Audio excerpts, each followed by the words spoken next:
Today I'm going to explain to you the concept of stare decisis in the law and its role in judicial decision making. Much has been said about stare decisis recently, especially in regards to the recent decision of Dobbs versus Jackson Women's Health Organization, which overturned the 1973 Roe v. Wade decision, thereby eliminating abortion as a constitutional right. In Dobbs, the Supreme Court did not adhere to the principle of stare decisis. Was it proper that they did not do so? Some may say yes, some may say no, but some may not even know what stare decisis is. Today, I will teach you. And keep in mind, in regard to Roe and Dobbs, the principle of stare decisis was just a single factor that played into the decision. Also, this video is not an expression of my personal views on the issue, just an explanation of stare decisis in the context of the current decisions. Now, let's dig in to see exactly what stare decisis is.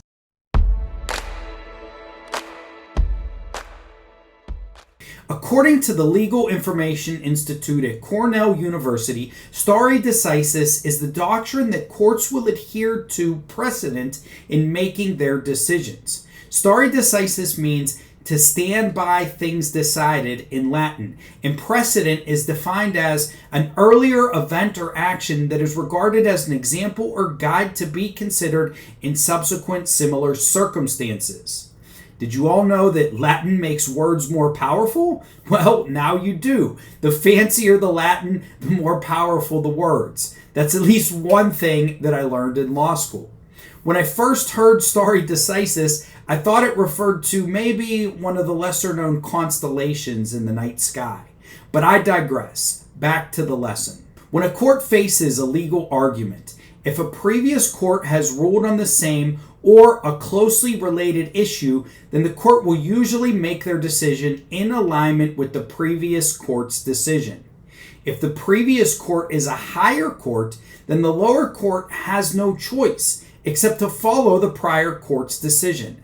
That is called binding authority. For example, the Supreme Court of Pennsylvania is a higher court than the Superior Court of Pennsylvania, which is the first court of appeals in Pennsylvania. If the Supreme Court has stated that, for example, abortion is a constitutional right, then the Superior Court has no choice except to follow it. However, if an equal or lesser court has made a different decision on abortion rights and the PA Supreme Court has been silent on it, the Superior Court is free to make a decision as they see fit. And those other courts' decisions would be persuasive authority and stare decisis would be influential. In other words, in Kimball v. Marvel Enterprises, the U.S. Supreme Court described the rationale behind stare decisis as promoting the even-handed, predictable, and consistent development of legal principles, fostering reliance on judicial decisions, and contributing to the actual and perceived integrity of the judicial process. To me, that's a fancy way of saying don't mess with something that works, unless, of course, it no longer does. And to put it in just another way, the doctrine of stare decisis operates both horizontally and vertically. Horizontal stare decisis refers to a court adhering to its own precedent. For example, if the Seventh Circuit Court of Appeals adhered to the ruling of a previous Seventh Circuit Court of Appeals case, that would be horizontal stare decisis. A court engages in vertical stare decisis when it applies precedent from a higher court. So, if the Seventh Circuit Court of Appeals adhered to a previous ruling from the U.S. Supreme Court, that would be vertical stare decisis. Or, additionally, if the Federal District Court for the Southern District of New York adhered to a previous ruling by the Second Circuit, a court of superior rank, that would be vertical stare decisis. Although courts seldom overrule precedent, the U.S. Supreme Court in Seminole Tribe of Florida versus Florida explained that stare decisis is not an inexorable command. When prior decisions are unworkable or badly reasoned, then the Supreme Court may not follow precedent. And this is particularly true in constitutional cases. To give you an example of that, in deciding Brown versus Board of Education, the U.S. Supreme Court explicitly renounced Plessy v. Ferguson, thereby refusing to apply the doctrine of stare decisis. Brown versus Board of Education was the decision that found racial segregation in schools was unconstitutional.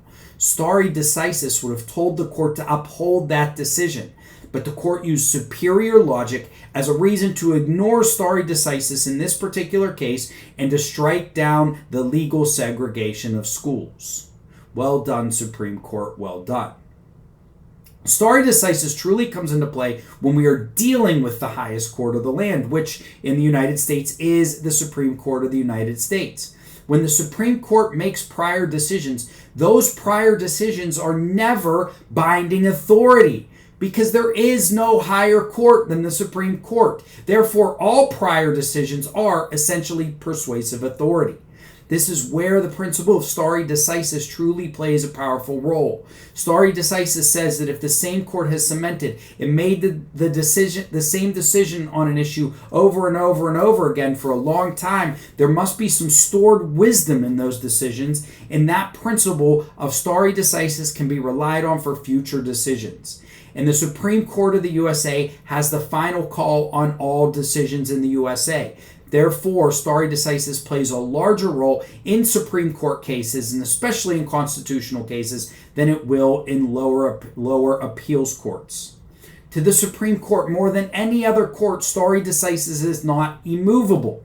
It is literally their job to overturn bad precedents, whereas a lower court, who is not the Supreme Court of the land, is more likely to apply decisions based on stare decisis because they will not view themselves as the proper arbiters of such decisions. Better to leave the overturning of stare decisis to higher courts. Pro tip: some courts call themselves superior and some call themselves supreme. Supreme is usually the higher court. Don't think about this too hard though, just accept it. It is fate. Just like stare decisis is not the third star to the left of Apollo, the superior court is not always superior to the supreme. Now, on to Dobbs and Roe v. Wade as our final example. Many individuals, legal scholars, and other observers are upset the Supreme Court ignored stare decisis in the Dobbs decision. The Roe v. Wade decision had sat as law for nearly 50 years. That's a lot of stare decisis. However, as you can see in Brown v. Board of Education, stare decisis should not always be respected. If there is superior logic, stare decisis should not stand in the way of the court making a big decision. Justice Samuel Alito wrote in Dobbs, the case that overturned Roe, precedents should be respected, but sometimes the court errs and occasionally the court issues an important decision that is egregiously wrong, Alito wrote. When that happens, stare decisis is not a straitjacket. Thus, while stare decisis is an important principle in the law, it is not everything. It attaches meaning to precedent, and especially when dealing with lower level courts and courts of appeals, precedent has a very large impact. When dealing with the most important court in the land, stare decisis holds less power. At that point, prior decisions are simply persuasive, and while stare decisis adds extra weight to prior decisions, it is not and likely should not be the determining outcome. A court should look to other legal reasoning in making their decisions. However, a well-reasoned decision, which is also backed by stare decisis, will often be the toughest ones for the Supreme Court to overturn. And remember, this is not an endorsement of the Dobbs decision one way or another.